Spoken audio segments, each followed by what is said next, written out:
Inaelekea saa 1 kamili saa za Afrika Mashariki, ikiwa ni tarehe 10 mwezi wa Juni mwaka 2025. Karibu kwenye taarifa za KTN leo kwa jisaa zima la taarifa, matukio, bila kusahau meza ya habari ya michezo, ambapo tutakuwa tunakuarifu na chochote kile ambacho tumeweza kupokea siku ya leo. Moja kwa moja tuanze na vidokezo. We find that there were serious injuries to the head. Albert Ojwang aliteswa kabla ya kunyongwa, yabainisha ripoti ya upasuaji wa maiti yake.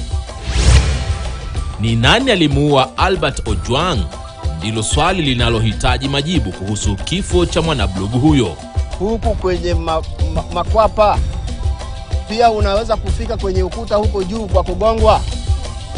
Huku kwenye kishogo na kwa bagoti, haya anaweza kufika huko kwenye ukuta huko juu kunakoonekana damu. Zogo la shuhudiwa huko Nakuru kwa siku ya pili kufuatia mauaji ya mkazi katika mtaa wa London aliyeripotiwa kupigwa risasi na polisi.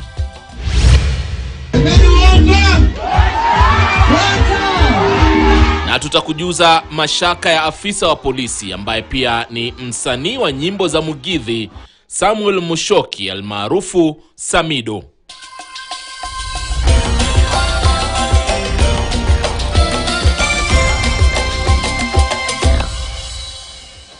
Karibu kwenye taarifa za KTN leo jioni hii. Mimi naitwa Ali Manzu,